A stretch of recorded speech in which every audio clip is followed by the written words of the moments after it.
अस्सलाम वालेकुम, hope you are fine. Active passive आज हम सीख रहे हैं। बेसिकली ये सिंधी में सेम वीडियो मौजूद है, but I am trying to explain this in Urdu as demanded by my Urdu speaking friends and students. तो एक्टिव और पैसिव जैसे कि आप जानते हैं कि एक्टिव वाइज में सब्जेक्ट इम्पॉर्टेंट होगा और पैसिव वाइज में ऑब्जेक्ट। तो ये सब्जेक्ट और ऑब्जेक्ट का झगड़ा होता है या उनका मामला होता है। तो एक्टिव पैसिव इसी को कहे जाते हैं। Active means in which the subject is important, passive में जो है वो ऑब्जेक्ट इम्पॉर्टेंट है। तो ये जो वीडियो है ये 6 जनरल रूल्स हैं ना एक्टिव पैसिव के, और अगर आप ये 6 जनरल रूल्स अच्छे तरीके से सीख जाएंगे then you will see that active passive would become pretty easier for you. और आपको पता है कि 12 टेंसेस में से हम 8 टेंसेस की पैसिव बनाते हैं, जैसे कि प्रेजेंट परफेक्ट कंटिन्यूस है, पास्ट परफेक्ट कंटिन्यूस है, फ्यूचर कंटिन्यूस और फ्यूचर परफेक्ट कंटिन्यूस की हम पैसिव नहीं बनाएंगे। तो हम स्टार्ट करेंगे एक्टिव और पैसिव प्रेजेंट सिंपल टेंस है, और उसके बाद टेंस वाइज और सेंटेंसेस वाइज में आपको समझाऊंगा। तो एक्टिव और पैसिव को समझने के लिए जो बुनियादी चीज़ें हैं वो बेसिकली वो 6 रूल्स हैं। So let's talk about them. अब देखें प्रेजेंट सिंपल टेंस, इसकी वर्ब फॉर्मेशन है सब्जेक्ट और वर्ब की first form and object, they fly a kite. अब ये जो सेंटेंस है दे फ्लाई अ काइट, इसको एक्टिव वाइज कहा जाएगा। और पैसिव वाइज क्या बनेगा, देखें आपको जैसे मैंने बताया कि पैसिव वाइज में ऑब्जेक्ट ज़रूरी है, तो पहले object is am are, verb third form by and subject. By and subject से मुराद क्या है आप समझ जाएंगे। जैसे they fly a kite is flown by them, ये जो यहाँ पे दे सब्जेक्ट है, और जब हम इसको ऑब्जेक्ट की तरफ ले आएंगे तो क्या हो जाएगा, बाय देम हो जाएगा। तो नाउ फोकस दिस, अगर यहाँ पे आय होता तो मैं यहाँ पे बाय मी लिख देता, अगर दे की जगह पे वी होता तो मैं यहाँ पे बाय अस लिख देता, अगर यहाँ पे शी होगा तो हम यहाँ इसको बाय हर में चेंज कर देंगे। तो ये सिंपल एक मेथड है जिससे हम एक्टिव को पैसिव में चेंज करेंगे। लेकिन असल जो बात है वो है कि हम बेसिकली रूल्स क्या होते हैं जिनके बुनियाद पे एक्टिव और पैसिव को चेंज करेंगे। यहाँ पे ये मैंने लिखा है प्रोनाउन, ठीक है, subject pronoun, object pronoun and possessive adjective. As I said I am going to discuss the 6 general rules of active and passive voice. तो ये जो 3 है वो इनसे रिलेटेड है। सब्जेक्ट प्रोनाउन जैसे I, we, you, they, he, she. Object pronoun just like me, us, you, them, him, her and it. And then possessive adjective like my, our, your, their, his, her, its. तो first 3 rules क्या हैं ज़रा समझें। जैसे कि I drive a car, they inform me and they hide my books. तो focus this. अब अगर हम इन 3 रूल्स को देखेंगे ना तो आपको इनको पैटर्न से मिलेगा।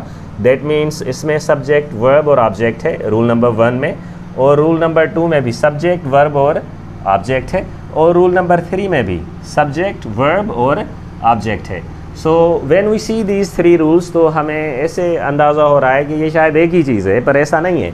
अब फोकस करें इनमें डिफरेंस क्या है। हालांकि ये जो तीनों रूल्स हैं, 3 किस्म के जो सेंटेंसेस हैं उन सब में सब्जेक्ट, वर्ब और ऑब्जेक्ट आ रहा है, लेकिन डिफरेंस कहाँ है। अब देखेंगे डिफरेंस ये है, मतलब जो रूल नंबर 1 है उसमें हम सब्जेक्ट, वर्ब और ऑब्जेक्ट तो दे रहे हैं लेकिन ऑब्जेक्ट की जगह पर नाउन है। यहाँ पे सब्जेक्ट, वर्ब और ऑब्जेक्ट तो दे रहे हैं लेकिन ऑब्जेक्ट की जगह पर प्रोनाउन है। जैसे यहाँ पे car, a song, a piano, a story, truth और फ्लावर्स।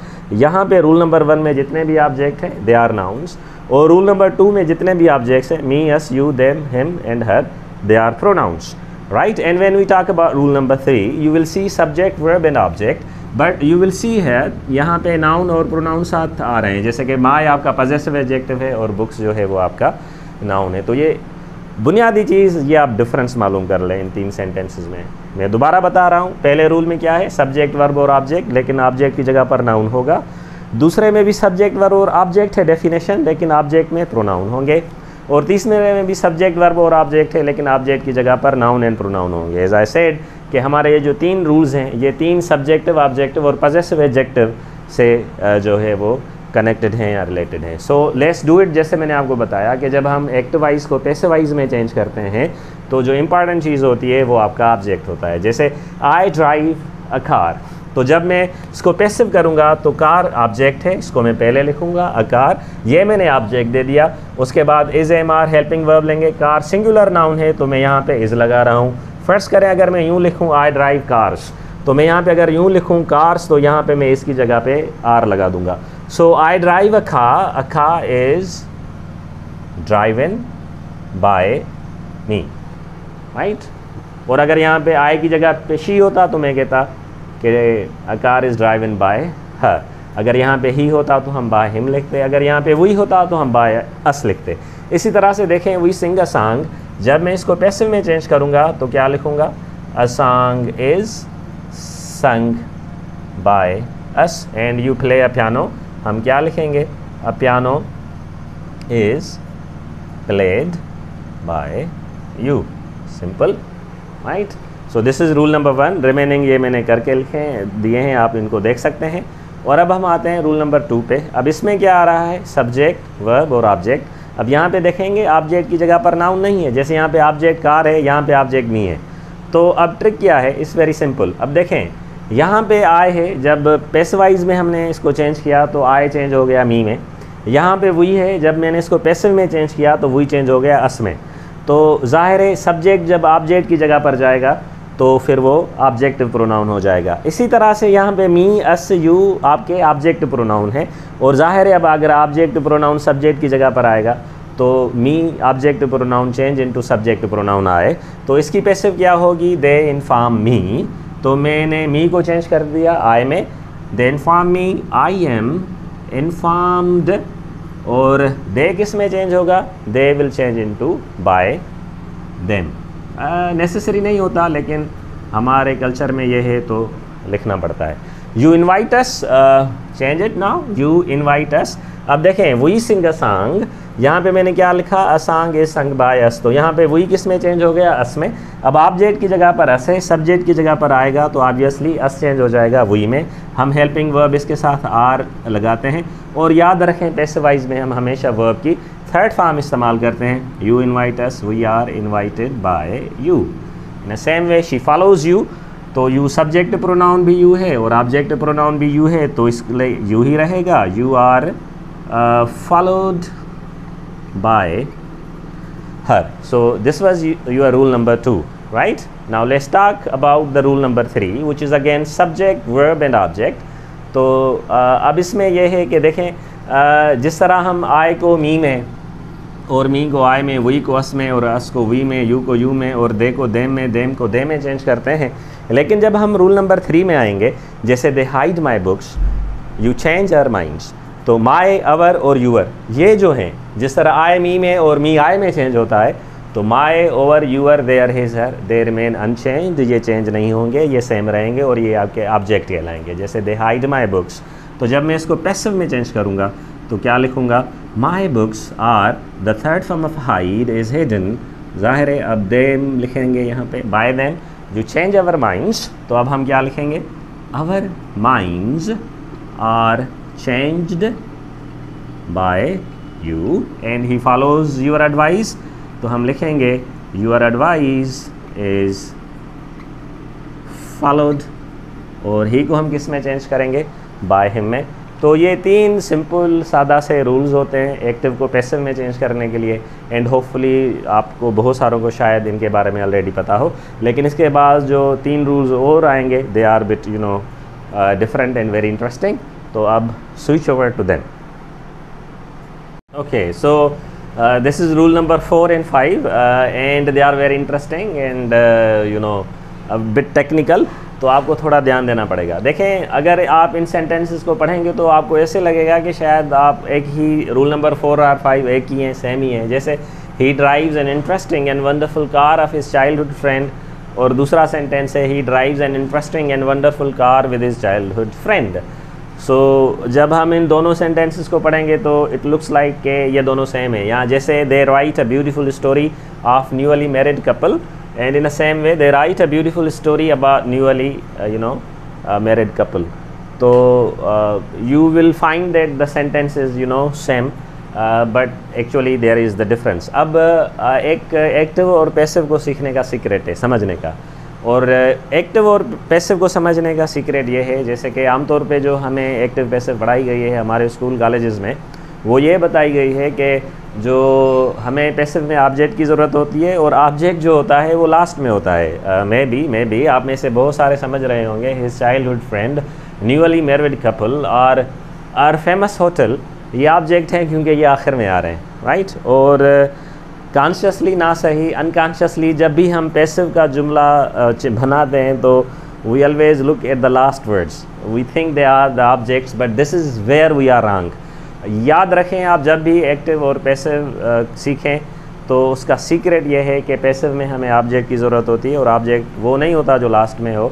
ऑब्जेक्ट वो होता है जो वर्ब के बाद आए, मेन वर्ब के बाद जो होगा वो आपका ऑब्जेक्ट कहलाता है। अब ज़रा इन दोनों सेंटेंसेस को हम पढ़ते हैं, फिर इनकी एक्टिव पैसिव समझते हैं। देखें, ही यहाँ पे सब्जेक्ट है और ड्राइव्स यहाँ पे वर्ब है। इन अ सेम वे ही यहाँ पे सब्जेक्ट है और ड्राइव्स आपका क्या है, वर्ब है। अब जैसे मैंने आपको बताया कि वर्ब के बाद क्या आता है, वर्ब के बाद आता है ऑब्जेक्ट। तो ज़ाहिर है अगर ड्राइव्स वर्ब है तो आपका ऑब्जेक्ट हो जाएगा an interesting and wonderful car. In a same वे इस जुमले में भी जो आपका ऑब्जेक्ट होगा वो क्या होगा, an interesting and wonderful car. तो ये यहाँ पे ऑब्जेक्ट है और ये यहाँ पे ऑब्जेक्ट है। Now try to see the difference between rule number 4 and 5। यहाँ पे जो रूल नंबर 4 में है, यहाँ पे ऑब्जेक्ट के बाद आप देखेंगे कौन सी प्रीपोजिशन आ रही है, ऑफ आ रही है। और रूल नंबर 5 में an interesting and wonderful car जो आपका ऑब्जेक्ट है, इसके बाद जो प्रीपोजिशन आ रही है वो विथ आ रही है। अब ये डिफरेंस किसका है, प्रीपोजिशंस का। याद रखें कि जब भी सब्जेक्ट वर्ब और ऑब्जेक्ट आए और ऑब्जेक्ट के बाद अगर प्रीपोजिशन ऑफ है तो फिर आपका ये पूरा का पूरा ऑब्जेक्ट बनेगा, ये सारा ऑब्जेक्ट बन जाएगा। लेकिन अगर ऑफ के अलावा कोई और प्रीपोजिशन है तो ये पूरा का पूरा ऑब्जेक्ट नहीं बन पाता। सो नाउ सी, जब मैं इस सेंटेंस को पैसिव में चेंज करूँगा तो मैं क्या लिखूँगा, an interesting and wonderful car of his childhood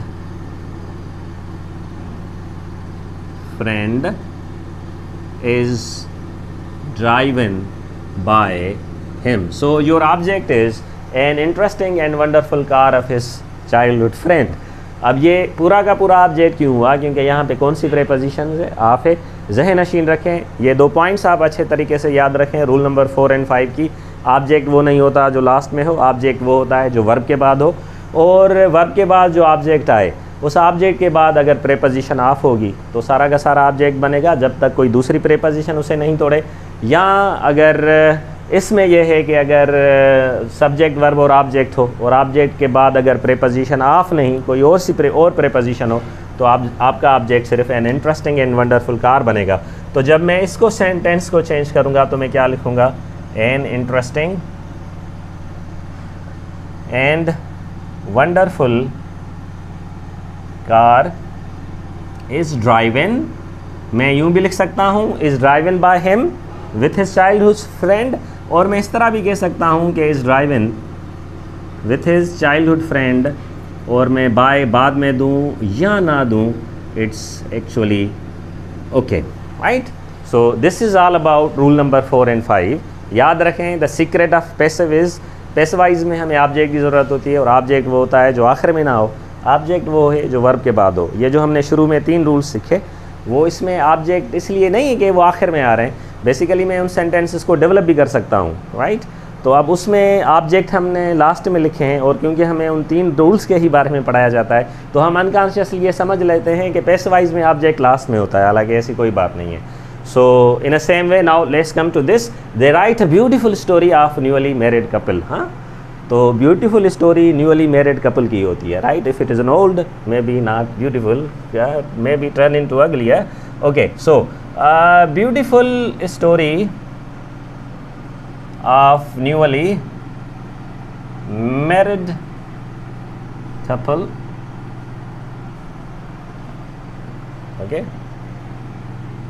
Is written by them. In a same way, they write a beautiful story about newly married couple. So you see that अब यहाँ पे they subject है, यहाँ पे भी they subject है, right verb है, यहाँ पे भी right verb है। ब्यूटीफुल स्टोरी यहाँ पे भी ऑब्जेक्ट है, ब्यूटीफुल स्टोरी यहाँ पे भी ऑब्जेक्ट है। डिफरेंस इज़ वाट, यहाँ पे प्रीपोजिशन ऑफ है इसलिए ये पूरा ऑब्जेक्ट बनेगा, और यहाँ पे प्रीपोजिशन ऑफ नहीं, अबाउट है, इसलिए आपका ऑब्जेक्ट सिर्फ अ ब्यूटीफुल स्टोरी बनेगा। So when I change this into passive voice, beautiful story is written about newly married couple by them, right? So hopefully it's easy. ये आखिरी सेंटेंस में आपके लिए छोड़ रहा हूँ, you do it by your own, practice it. और अब आखिरी रूल है जो हम सीखेंगे, और ये 6 रूल्स अगर आप एक्टिव पैसिव के समझ आएंगे तो होपफुली आपको कभी भी मुश्किल दरपेश नहीं आएगी एक्टिव पैसिव को समझने में. And this is your rule number 6 and the final one. We call it two object passive, right? Now remember I taught you prepositions, और उसमें मैंने आपको डायरेक्ट और इनडायरेक्ट ऑब्जेक्ट के बारे में पढ़ाया था, और वो वर्ब हैं send, lend, ask, give, offer, show, tell, hand, etcetera. तो ये वो वर्ब हैं जिनके साथ हम 2 ऑब्जेक्ट देते हैं ना, एक डायरेक्ट ऑब्जेक्ट होता है और दूसरा इनडायरेक्ट ऑब्जेक्ट होता है. देखें, अगर आपका सेंटेंस इस तरह हो जैसे कि subject sends is your verb and sunflowers is your direct object, to is preposition and me is your indirect object, right? So he sends sunflowers to me. तो direct object and indirect object. अब ज़ाहिर है इसमें 2 object आ रहे हैं तो इसके 2 passive होंगे, लेकिन इस जुमले के नहीं. क्यों? क्योंकि आपको पता है कि जब मैं इनडायरेक्ट ऑब्जेक्ट मी को डायरेक्ट ऑब्जेक्ट की जगह पर और डायरेक्ट ऑब्जेक्ट को मी इनडायरेक्ट ऑब्जेक्ट की जगह पे रखूँगा तो ये आपका टू जो है वो ओमिट हो जाता है. जैसे he sends some flowers to me, अगर ये जुमला इस तरह होगा तो इसकी पैसिव आप सिर्फ एक ही तरीके से कर सकते हैं. आप क्या लिखेंगे? Some flowers are sent to me by him.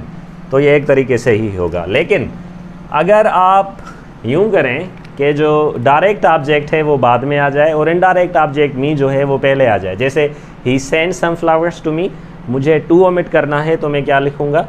He sends me some flowers. तो अब इसमें 2 ऑब्जेक्ट हो गए. एक आपका ऑब्जेक्ट है me which is indirect object, and then some flowers which is direct object. So he sends me some flowers. अगर जुमला इस तरीके से आएगा तो इसकी सिर्फ एक ही पैसिव बनेगी, लेकिन अगर इस तरह आ जाएगा ही सेंड्स मी सम फ्लावर्स तो आप इसको 2 तरीके से पैसिव बनाएंगे. ये जो मी है, पहले जो वर्ब के बाद ऑब्जेक्ट आ रहा है आप वो उठाएंगे. जैसे कि अब मैं क्या लिखूँगा? I am sent some flowers by him. एक तो तरीका ये है, और दूसरा लास्ट वाला अगर आप ऑब्जेक्ट लेंगे जिसको हम डायरेक्ट ऑब्जेक्ट कहते हैं तो हम क्या लिखेंगे? Some flowers are Saint.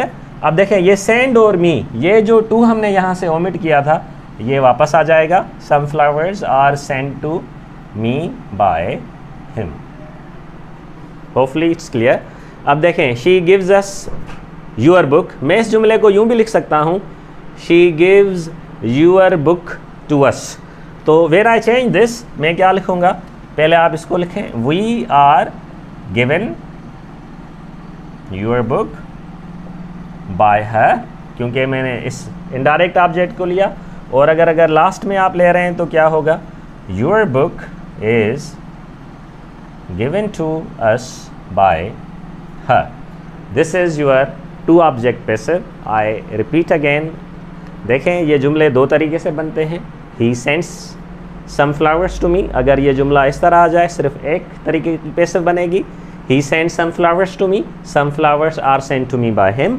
लेकिन अगर आप ये टू ओमिट करना चाहते हैं तो मी इस डायरेक्ट ऑब्जेक्ट सनफ्लावर्स की जगह आ जाएगा और सनफ्लावर्स जो है इनडायरेक्ट ऑब्जेक्ट मी की जगह चल जाएगा और टू रिमूव हो जाएगा और जुमला को जिस तरह बनेगा ही सेंड्स मी सनफ्लावर्स। अब देखें टू ऑब्जेक्ट पैसिव है, इसमें दो ऑब्जेक्ट हैं, एक me which is indirect object, sunflowers which is direct object. So he sends me sunflowers, I am send sunflowers by him. अगर आप वर्ब के बाद वाला ऑब्जेक्ट ले रहे हैं विच इज़ इनडायरेक्ट ऑब्जेक्ट, और अगर आप डायरेक्ट ऑब्जेक्ट लेंगे तो फिर क्या होगा, सनफ्लावर्स आर सेंट। ये सेंड और मी जो है फिर जब आप इसको पैसिव में चेंज करेंगे तो यहाँ पे टू आ जाएगा, sunflowers are sent to me by him, right. And this sentence is for you to solve. Okay, तो हमने 6 जनरल रूल्स तो सीख लिए जो कि फॉलो होंगे अब हर टेंस में। अब हम इंट्रागेटिव और नेगेटिव सेंटेंसेस को चेंज करना सीखेंगे पैसिव वाइज में। याद रखें, अगर आपका सेंटेंस अफर्मेटिव है तो उसकी पैसिव अफर्मेटिव होगी, अगर आपका सेंटेंस नेगेटिव है तो पैसिव नेगेटिव होगी, इंट्रागेटिव है तो पैसिव इंट्रागेटिव होगी, और इंट्रागेटिव नेगेटिव है तो पैसिव इंट्रागेटिव नेगेटिव ही होगी। तो हमने 6 रूल्स पढ़े हैं और अब हम सीखेंगे the change of interrogative and negative sentence. अब आपको जैसे कि पता है कि प्रेजेंट सिंपल के इंट्रागेटिव के लिए हम क्या करते हैं, डू और does, like do does subject verb first form and object, do we speak truth.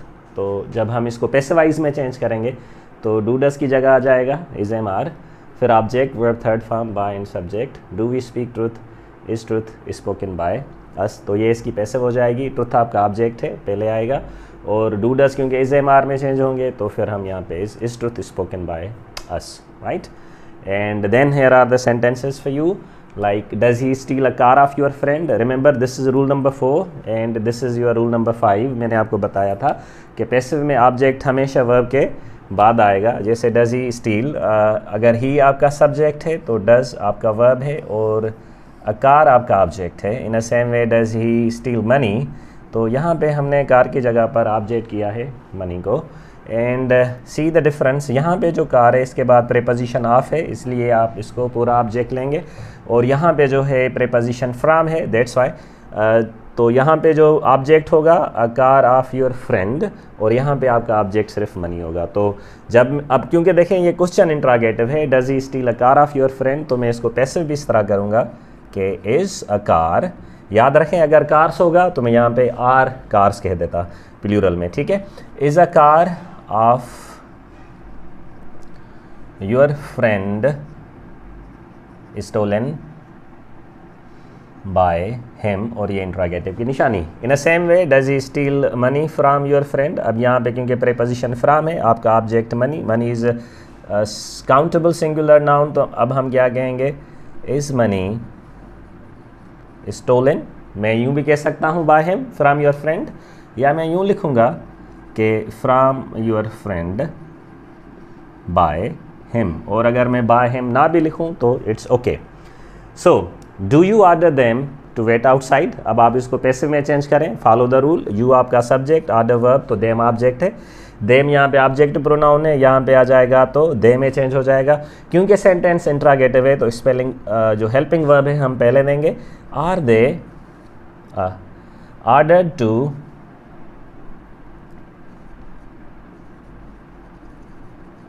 Wait outside. So hopefully you understood it. बाकी इन तीनों को आप खुद करें। Does she help her relatives in difficult times, you can change it just like are her relatives helped in difficult times. तो ये मैं आपके लिए छोड़ रहा हूँ, ये आप खुद पैसिव में इसको चेंज करेंगे। देन देखें इंट्रागेटिव सेंटेंस को हमने इंट्रागेटिव पैसिव में चेंज किया। अब नेगेटिव है, प्रेजेंट सिंपल का ये है, verb formation subject do does not, verb first form and object, you do not solve your problems. तो जब आप इसको पैसिव में चेंज करेंगे तो object is am are not, verb third form by और सब्जेक्ट होगा, मतलब डू नॉट और डज नॉट की जो नेगेटिव पैसिव होगी is not, am not, are not में करेंगे। So you do not solve your problems are not solve by you. So in a same way she does not accept realities of life, तो जब मैं इसको change करूँगा तो मैं क्या लिखूँगा, रियलिटीज़ ऑफ लाइफ। अब ये रियलिटीज़ आपका सब्जेक्ट है, प्लूरल है, तो मैं डज नॉट की जगह पे अब आर नॉट लिख के एक्सेप्टेड की वर्ब की थर्ड फॉर्म लिखूँगा and she changes into by her. She does not accept her realities of life, realities of life are not accepted by her. In a same way we do not handle the situation in proper way.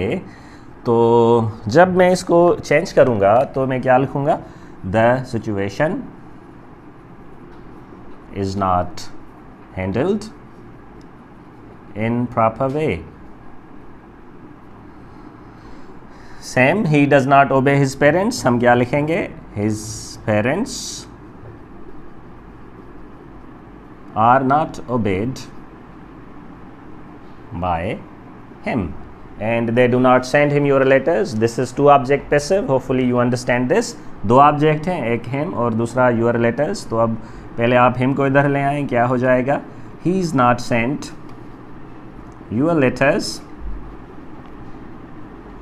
by them, और अगर by them ना भी लगाऊं तो ठीक है, और फिर अगर आप लास्ट वाला ऑब्जेक्ट लेंगे तो क्या कहेंगे, your letters are not sent to him by them। so that was all about the change of interrogative and negative sentence। in a same way आप जो है वो इंट्रागेटिव नेगेटिव भी आ सकता है। जैसे ये सेंटेंस है, do we not cook food for the guest, तो this is interrogative sentence, this is negative sentence, और ये जो सेंटेंस मैंने दिया लिखा है यहाँ पे इंट्रागेटिव नेगेटिव का है। तो जब आप इसको चेंज करेंगे, cook is your verb, obviously food your is object, अब हम क्या कहेंगे, is food not cooked for guests and does he not earn enough money, तो हम क्या लिखेंगे, is enough money not earned by him. So that is all about, you know, active passive 6 general rules and you know the change of interrogative negative and then interrogative negative sentences. हमने present simple को completely सीख लिया। अब याद रखें कि ये जो 6 जनरल रूल्स हैं, अब ये हर टेंस में इस्तेमाल होंगे, यानी कि अगर प्रेजेंट कंटिन्यूस है तो वहाँ पे आप फिर इज़ एम आर और बीइंग लगा देंगे, प्रेजेंट परफेक्ट है तो सिर्फ हैव बीन और has been helping verbs change होंगे, पास्ट सिंपल है तो वाज वर आएगा, पास्ट कंटिन्यूस है तो वाज बीइंग वर बीइंग आएगा। बाकी जितने भी 6 रूल्स हमने सीखे हैं वो उसी के हिसाब से चेंज होंगे। याद रखें ये जो आप वीडियो देख रहे हैं ये बेसिक लेवल है, बेसिक लेवल का, जिसमें मैं आपको सिर्फ टेंसेस को चेंज कराना सिखाऊंगा, राइट। उसके बाद इंटरमीडिएट लेवल भी है और एडवांस लेवल भी है, hopefully will be working on that too. तो इस वीडियो को ठीक तरह से देखें, अच्छे तरीके से देखें। लेकिन अब जो हम आगे काम करेंगे वो होगा टेंसेस पर। मैं सारे टेंसेस को इसी तरह भी पढ़ा सकता हूँ, जैसे कि प्रेजेंट कंटिन्यूअस, पहले उसके अफर्मेटिव सेंटेंस को चेंज करें, फिर इंट्रागेटिव को, फिर नेगेटिव को, तो इट विल टेक टाइम। तो what I will do, I will just write the name of the tenses and then 4 sentences of each tense. Hopefully then you will easily understand. ये एक video बिल्कुल काफ़ी होगा आपको basic level की active passive समझाने के लिए। So we are continuing now. अब हम जो है वो you remember this कि हम सिर्फ 8 टेंसेस को जो है वो एक्टिव पैसिव में चेंज करेंगे। तो अब ये जो है 6 टेंसेस, प्रेजेंट सिंपल तो हमने ठीक तरह से समझ लिया है विद 6 रूल्स। अब याद रखें अगर प्रेजेंट कंटिन्यूअस और पास्ट कंटिन्यूअस आ जाएं तो it's very easy. Present continuous और पास्ट कंटिन्यूअस दोनों की पैसिव की जो निशानी है वो बीइंग है, मतलब प्रेजेंट कंटिन्यूअस के helping verb is am are हैं, तो जब आप इसको पैसिव में चेंज करेंगे तो इज बीइंग, एम बीइंग और आर बीइंग हो जाएगा। पास्ट कंटिन्यूअस में वाज वर है तो पैसिव में वो वाज बीइंग और वर बीइंग हो जाएगा, राइट। अगर इज़ नॉट है तो फिर इज़ नॉट बीइंग, और अगर वाज नॉट है तो वाज नॉट बीइंग या were not being negative sentence हो जाएगा। तो पहले कंटिन्यूअस को हम पढ़ते हैं। मैंने ये किया है आपकी आसानी के लिए कि एक सेंटेंस अफर्मेटिव है, दूसरा इंट्रागेटिव है, तीसरा नेगेटिव है और चौथा इंट्रागेटिव नेगेटिव है ना। तो you just remember those 6 rules that we have just discussed in this video. Just like he is flying kites with his friends. अब आपको पता है इसकी पैसिव कैसे होगी। You have to find out which is the main verb, flying है, और मैंने आपको बताया है कि जो ऑब्जेक्ट होता है वो मेन वर्ब के बाद है। तो kites is your object। तो जब मैं इसको पैसिव में चेंज करूँगा तो क्या लिखूँगा, kites are being flown with his friends. Okay. The passive of is MR is MR being, is being, am being and are being। ये आपका अफर्मेटिव सेंटेंस है। ये किसी भी जो है 6 रूल्स में से सेंटेंस आ सकता है। अगर मैं यहाँ पे विथ हटा दूँ, फर्ज करें ही इज़ फ्लाइंग काइट्स, तो क्या हो जाएगा, kites are being flown, right. अगर मैं इस तरह कहूँ he is flying kites of his friends, तो मैं क्या लिखूँगा, kites of his friends are being flown by him. तो सारे रूल्स यहाँ पे इकट्ठे हो जाते हैं, ज़रा उनको समझने की कोशिश कीजिएगा। अब देखें, are you threatening him to stay away. तो you see are you threatening interrogative की निशानी है, तो ये इंट्रागेटिव का सेंटेंस है एंड इट्स वेरी सिंपल। जब आप इसको इंट्रागेटिव में चेंज करेंगे तो आप क्या लिखेंगे, पहले हेल्पिंग वर्ब पहले आएगा, ये आपका ऑब्जेक्ट हिम इधर आ जाएगा तो ही हो जाएगा। यहाँ पे आप बीइंग देंगे, is he being threatened to stay away, right. And it's very simple, she is not helping the poor. अब देखें, the poor is actually plural, तो हम क्या लिखेंगे, the poor are not being helped by her. Negative sentence है, passive negative होगी। Are we not informing the police, तो हम क्या लिखेंगे, ये इंट्रागेटिव नेगेटिव है। पुलिस के साथ भी हम हमेशा प्लूरल वर्ब लगाते हैं, तो हम क्या कहेंगे, are the police not being informed by us. So now what is the trick? The trick is this, जिस तरह प्रेजेंट कंटिन्यूस के ये चारों सेंटेंसेस हमने चेंज किए हैं, पास्ट कंटिन्यूस के बिल्कुल इसी तरह ही चेंज होंगे। अब इसमें डिफरेंस सिर्फ वाज वर्ग आ रहा है, तो आप वाज वर्ग के साथ क्या लगा देंगे, वाज बीइंग और वर्ब बीइंग, और यहाँ पे हम ऊपर इज एम आर के साथ क्या लगा रहे थे, इज बीइंग और am being. So I am not changing these 4 sentences, you try it by your own. Just like एक मैं आपको ऐसे बता देता हूँ, दे वर प्लकिंग द ब्यूटीफुल फ्लावर्स, हम क्या लिखेंगे, the beautiful flowers were being plucked by them. So hopefully this is clear.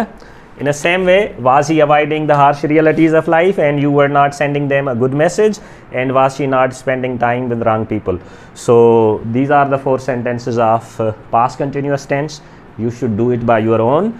I am not telling you, just I told you the one sentence. अब ये आपका इंट्रागेटिव है, बिल्कुल इस तरीके से करेंगे यहाँ पे जो हमने दिया है, और ये जो है नेगेटिव है तो इसको इस तरीके से करेंगे, इंट्रागेटिव नेगेटिव है इस तरीके से करेंगे। So this is all about present continuous and past continuous. You have to just think that actually you are supposed to use is being, am being and are being with them. Now we will be discussing present perfect tense, past perfect tense and future perfect tense, and you know the helping verb of present perfect is have and has, past perfect में हम had लगाते हैं और future में will have और shall have लगाते हैं। And find out the trick, it's bit easy, कि जब भी परफेक्ट टेंसेस की हमें पैसिव करनी होती है तो हम उनके साथ बीन लगा देते हैं। तो हैव और हैज़ की पैसिव हो जाएगी हैव बीन और हैज़ बीन, और अगर हैड है तो हैड बीन, और अगर विल हैव और शल हैव तो will have been and shall have been.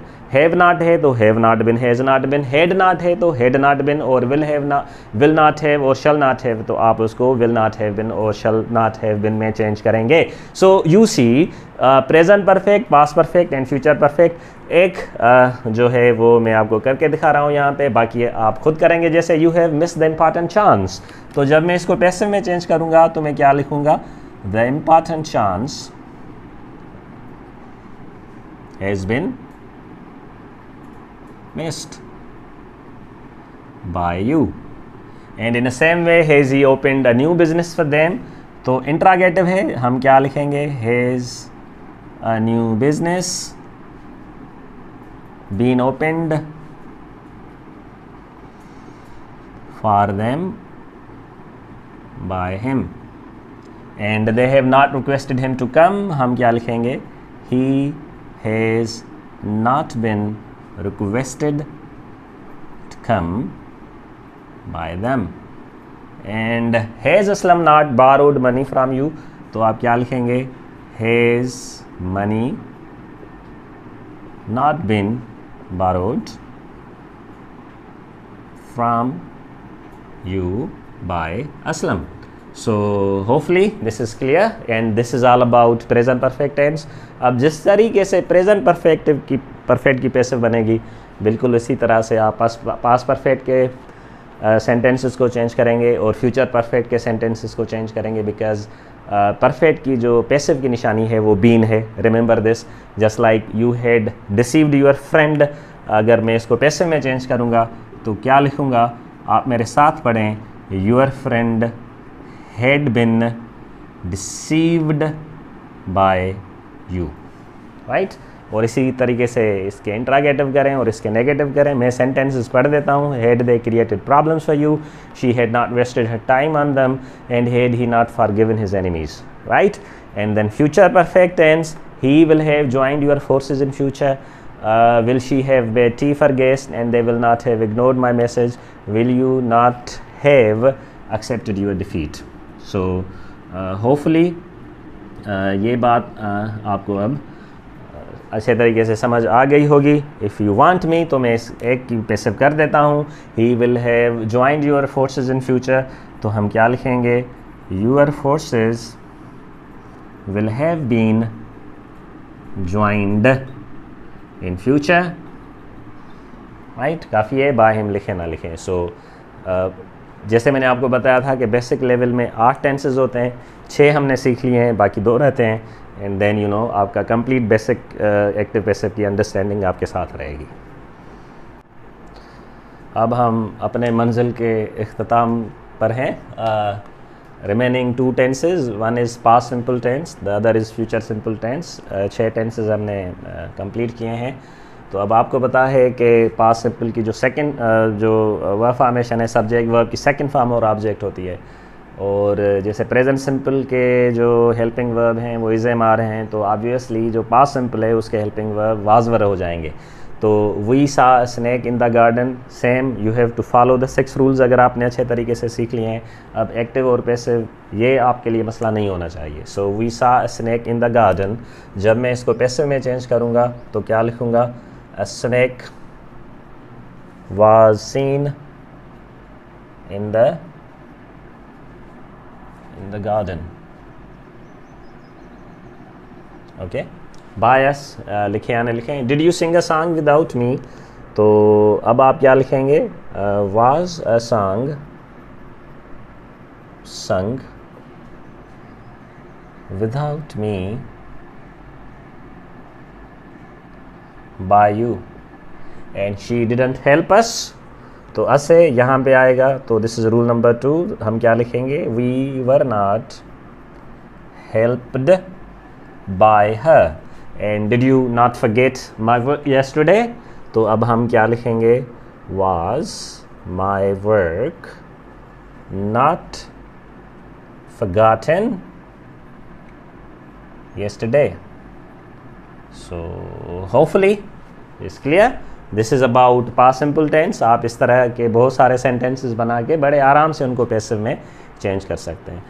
Last one is future simple tense, just like they will announce the result tomorrow. And remember this, जैसे मैंने आपको बताया कि प्रेजेंट सिंपल की जो पैसिव की निशानी वो इज़ एम आर है, प्रेजेंट कंटिन्यूस की is being, am being, are being है, प्रेजेंट परफेक्ट की हैव बिन, हैज़ बिन है, ठीक है। पास्ट सिंपल की वाज वर, पास्ट कंटिन्यूस की was being, were being, past perfect had bin.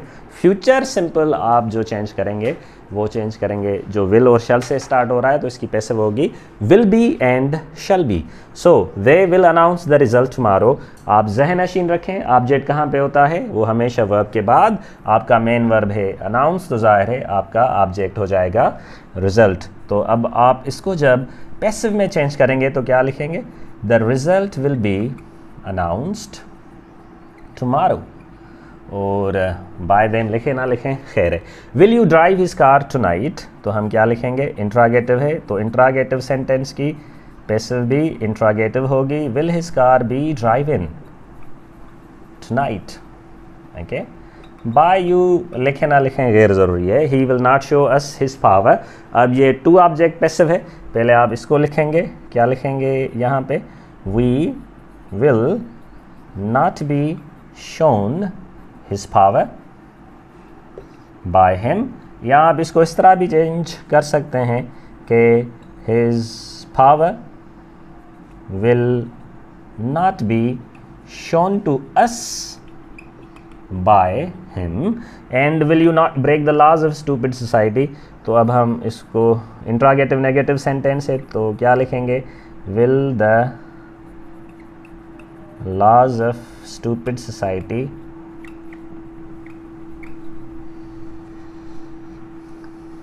not be broken by you। and this is all about your basic level active and passive, जिसमें हमने 6 rule सीखे और बकाया tenses की passive किस तरह होगी हमने उस पर बात की। इंटरमीडिएट और एडवांस लेवल पे हम काम करेंगे अभी उसके। आई होप के will share the video with you as well. So now remember this, just spend your 40 or 50 minutes and you will see कि एक्टिव और पैसिव जिसने बचपन से आपको तंग किया हुआ है, अगर ये आप वीडियो यहाँ तक कंप्लीट देखिए, repeat it once time again, एक मरतबा और रिपीट करेंगे तो होपफुली आपको एक्टिव और पैसिव अब इतनी मुश्किल नहीं लगेगी जितनी आपको स्कूल टाइम में, कॉलेज टाइम में लग रही थी। सो अल्लाह हाफिज़, this is all about it. Wait for intermediate level. Thank you.